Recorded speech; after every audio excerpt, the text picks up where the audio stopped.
Episode की शुरुआत में प्रेजेंट टाइम में ओहिरिन चर्च में एक नन से मिलती है, जहाँ वो उसे बताती है कि उसी चर्च से स्योजन को एक कपल अडॉप्ट करके ले गया था, क्योंकि उनका पहला बच्चा कहीं पर खो गया था और स्योजन उन्हें उनके पहले बच्चे के जैसा ही दिखता था।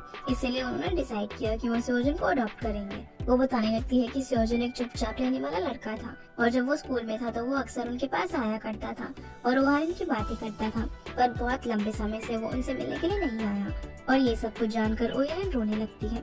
इसके बाद वो हाइमिन से उसके कैफे में मिलने के लिए जाती है, जहाँ वो उसे स्योजन के बारे में पूछती है। तो वो बताती है कि स्योजन ना दूसरे लड़कों की तरह ही था और जैसे वो बाहर से साफ दिल और समझदार दिखता है, वैसे ही वो अंदर से भी था। पर ओहिरिन ये जानकर सरप्राइज थी कि वो अडॉप्टेड था। वो बताती है कि स्योजन की मौत ना उसी की वजह से हुई है। उसे तो पता ही नहीं चला कि उसकी वजह से स्योजन का रिश्ता उसके पेरेंट्स के साथ कितना खराब होने लगा था, जहाँ खासकर उसकी मॉम से लड़ाई होती रहती थी।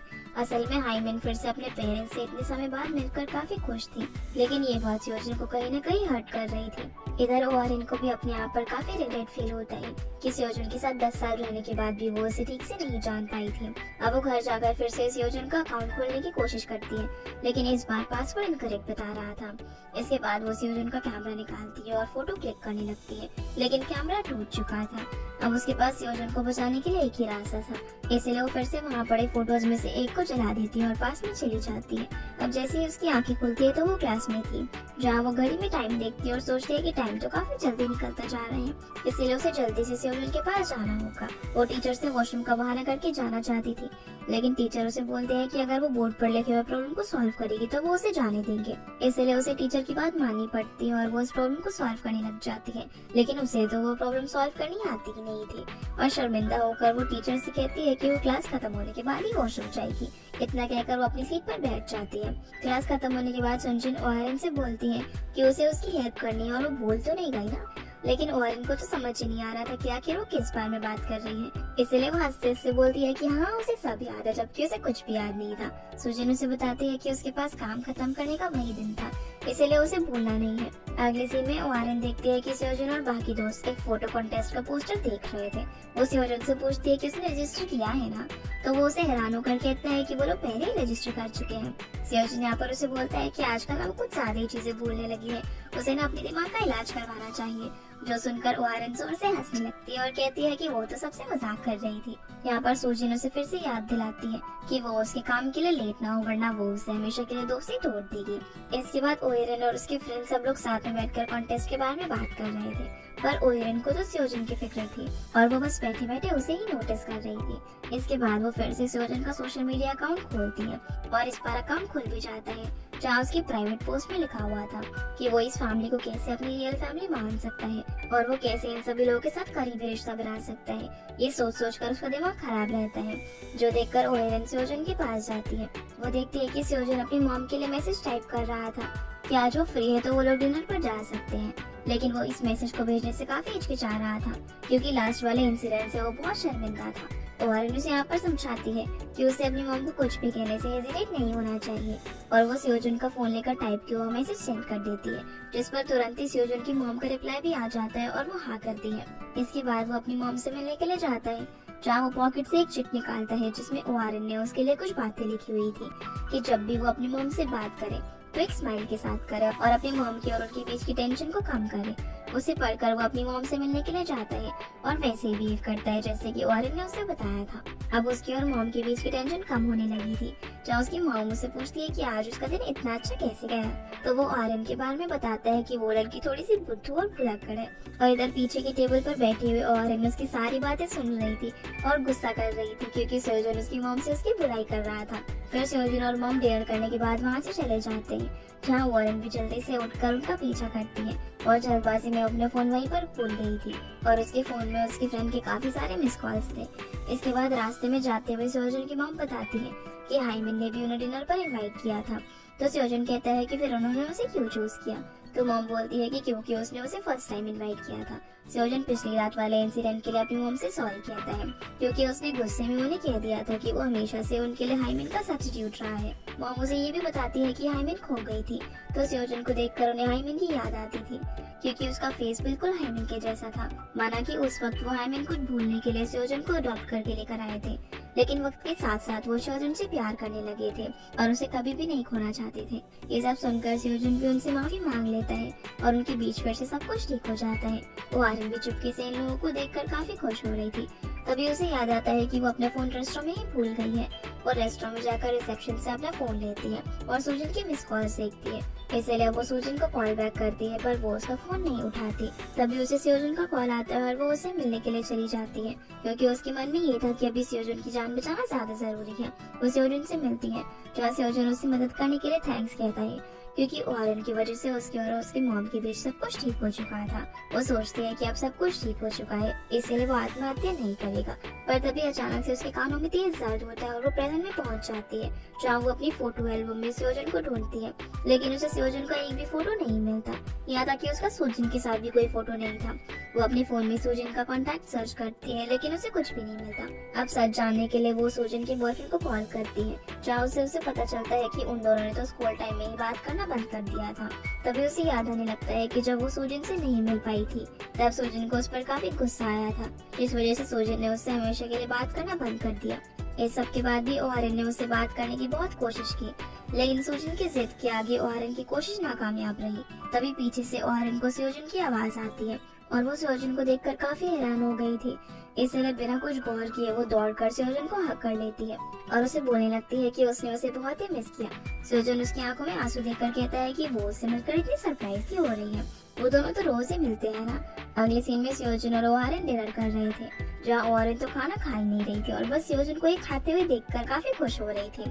सूजन के पूछने पर वो कहती है कि उसे खाते हुए देखकर उसका पेट भर गया, लेकिन जब उसके पेट से आवाज आने लगती है तो सूजन उसे अपने हाथों से खाना खिलाता है। तभी उसे उसकी मेमोरीज याद आने लगती है, जिसमें उसने हाई स्कूल में सूजन को कह दिया था कि वो उसे लाइक करती है और सूजन ने उसे हाँ में जवाब दिया था।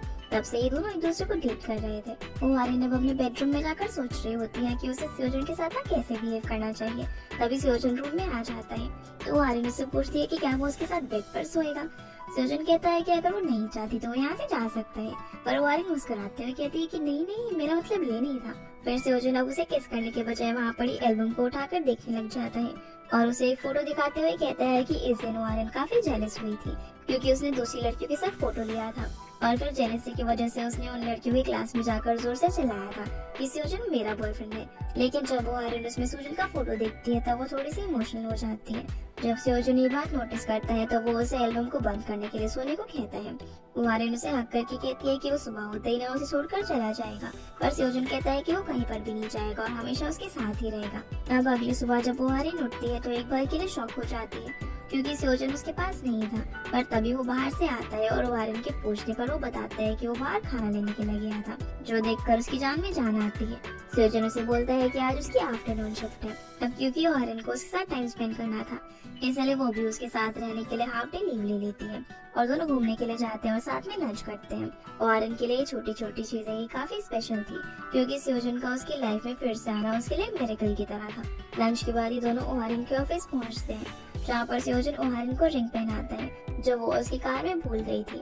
अब आर्यन ऑफिस में जाते हुए बार बार सूजन को वार्न कर रही थी कि वो रोड पर ध्यान से चले और हर एक चीज का ध्यान रखे। इसके बाद जब वो आर्यन ऑफिस में होती है तो उसके कलीग्स उसे बोलते हैं कि वो तो अपने बॉयफ्रेंड को प्रपोज करने वाली थी और अगर उसका बॉयफ्रेंड उसे प्रपोज करता तो वो एक्सेप्ट करने वाली थी। इसके बाद वो शादी करने वाली थी। तो इस सब का क्या हुआ? आर्यन को तो इस सब के बारे में कुछ याद ही नहीं था, इसलिए वो एक फेक स्माइल देते हुए कहती है कि हाँ हाँ वो ना जल्दी ही शादी करने वाली है। इधर सूजन को जब काम से थोड़ा ब्रेक मिलता है तो वो आर्यन को कॉल करता है। आर्यन को तो पता ही नहीं था कि सूजन डॉक्टर है, इसलिए वो उससे भी ऐसा क्वेश्चन पूछती है कि वो कहाँ पर है।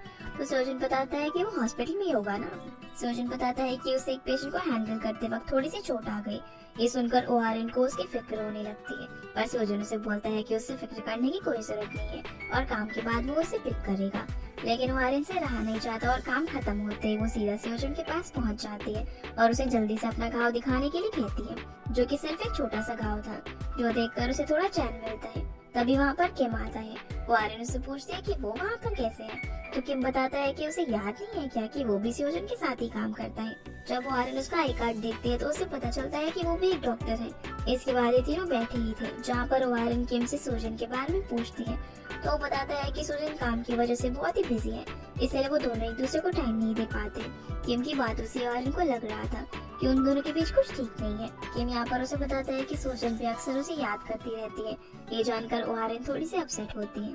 तभी उसका ध्यान भटकाने के लिए सियोजन काफी की तारीफ करने लगता है। जब ओआरएन कॉफी मग पर लिखे हुए नाम को देखती है तो बोलती है कि ये तो हाइमन की कैफे की कॉफी है। जो जानकर किम थोड़ा सा हैरान होता है और उससे पूछता है कि वो किस हाइमन की बात कर रही है।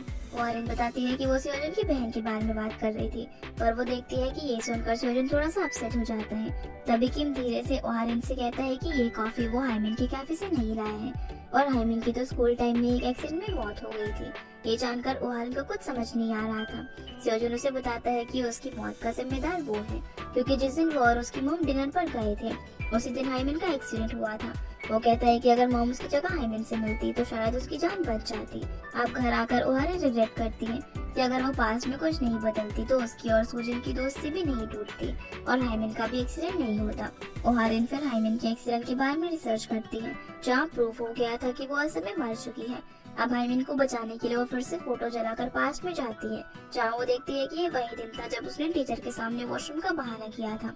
इसके बाद वो सारे काम जल्दी से पूरे करती है और वो सियोजन के फोन से बिना कुछ देखे मैसेज भेज देती है और एक चिट देकर कहती है कि उसके मन में जो कुछ भी वो उसकी मॉम से बोल दे। वो सब इसीलिए कर रही थी क्योंकि उसे रात को हाइमन को बचाना था। अब वो हाइमन के साथ गिफ्ट लेने के लिए जाती है जो कि हाइमन ने मॉम के लिए लिया था। तभी उसके पास सियोजन का मैसेज आता है कि वो मॉम से अच्छे से मिला और उनके बीच अब सब कुछ ठीक हो गया है।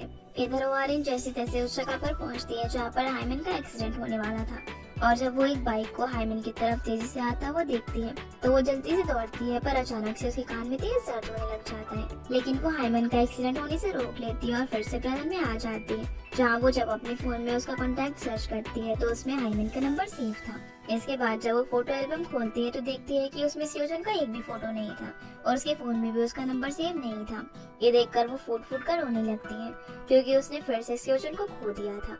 उसे पता चलता है कि पास में जाकर वो सबको बचा तो सकती है, लेकिन जब भी वो किसी एक को बचाएगी तो दूसरे को खो देगी। और अब सब कुछ पता करने के लिए वो योंग सुन से हाइमन के कैफे में मिलती है और उसे सियोजन की डेथ इन्वेस्टिगेशन रिपोर्ट मांगती है, जहाँ योंग सुन उसे रिपोर्ट देते हुए बताता है कि उसके पेरेंट्स ने इन्वेस्टिगेशन बीच में ही क्लोज करवा दी थी, यहाँ तक कि उन्होंने सियोजन की ऑटोप्सी भी नहीं होने दी थी। इसी वजह से इन्वेस्टिगेशन रोकनी पड़ी और उसकी मौत को आत्महत्या बताया गया, क्योंकि पेरेंट्स की मर्जी के बगैर इन्वेस्टिगेशन होना काफी मुश्किल था। फिर ओआरएन का एक पेज पर ध्यान जाता है, लेकिन योंगसन उसे कहता है कि वो पेज इतना काम का नहीं है। तभी ओआरएन उसके फोन में सियोजन को भेजा हुआ आखिरी मैसेज देखती है, जिसके हिसाब से उसने सियोजन को एक बार मैसेज किया था, पर इन्वेस्टिगेशन रिपोर्ट में कुछ और ही था। ये देखकर ओआरएन थोड़ी सी हैरान थी। ओआरएन अब इन्वेस्टिगेशन रिपोर्ट को ध्यान से पढ़ना चाहती थी, इसलिए वो योंगसन से पूछती है कि क्या इसे वो अपने साथ लेकर जा सकती है। शायद थोड़ा सोचने के बाद योंगसन उसे रिपोर्ट देने के लिए मान जाता है। फिर वो योंगसन से सियोजन के फोन की फोटोज मांगती है, लेकिन योंगसन कहता है कि उसके पास जो कुछ भी था वो यही रिपोर्ट थी और अब सियोजन से रिलेटेड उसके पास कुछ भी नहीं है। तभी हाइमिन उनकी फोन वाली बात सुनकर कहती है कि सियोजन की मॉम ने उसकी कुछ चीजें संभाल कर रखी हुई है, इसलिए वो चाहे तो मॉम से ले सकती है। फिर ओआरएन सियोजन की मॉम से मिलकर उसका फोन और भी कुछ चीजें मांगती है और मॉम भी उसे देने के लिए रेडी हो जाती है। सियोजन की मॉम बताती है कि उसके फ्यूनरल के बाद उन्होंने उसकी चीजों को हाथ भी नहीं लगाया और अब वो ये सब ओआरएन को इसलिए दिखा रही है क्योंकि सियोजन हमेशा से ही ओआरएन की बातें उनसे किया करता था, जिस वजह से वो सोचती है कि ओआरएन सियोजन की बहुत ही अच्छी दोस्त है। इसके बाद ओआरएन सियोजन का फोन चार्ज करके उसे ऑन करती है, जहाँ वो अपनी और सियोजन की चैट पढ़ती है, जिसमें आखिरी मैसेज ओआरएन का ही भेजा हुआ था। उसमें लिखा हुआ था कि उसे आने में थोड़ी सी देर हो जाएगी, तब तक वो उसका भेजा हुआ जूस पी ले। लेकिन उसे याद ही नहीं था कि ये मैसेज उसने कब भेजा था।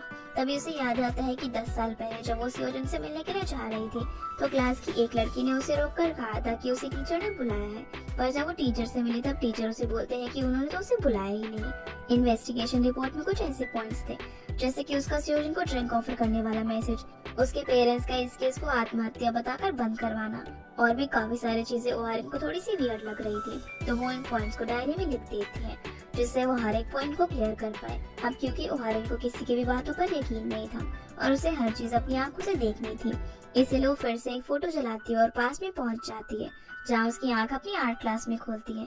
ओआरएन वहाँ पर बैठी हुई सुजिन का हाथ पकड़कर उसे क्लास से बाहर ले जाती है और कहती है कि वो दोनों सियोजिन और योंग का मैच देखने के लिए जा रहे हैं। ये दोनों अब बास्केटबॉल ग्राउंड में जाते हैं, जहाँ पर सियोजिन और योंग खेल रहे थे। ओआरएन यहाँ पर एक लड़के को नोटिस करती है और सुजिन से पूछती है कि भला ये कौन है, तो सुजिन बताती है कि वो किम है और इस नाम से ओआरएन को याद आता है कि ये तो वही है जिसके बारे में योंगसन ने उसे बताया था कि उसी ने पहले सियोजिन से लड़ाई भी की थी।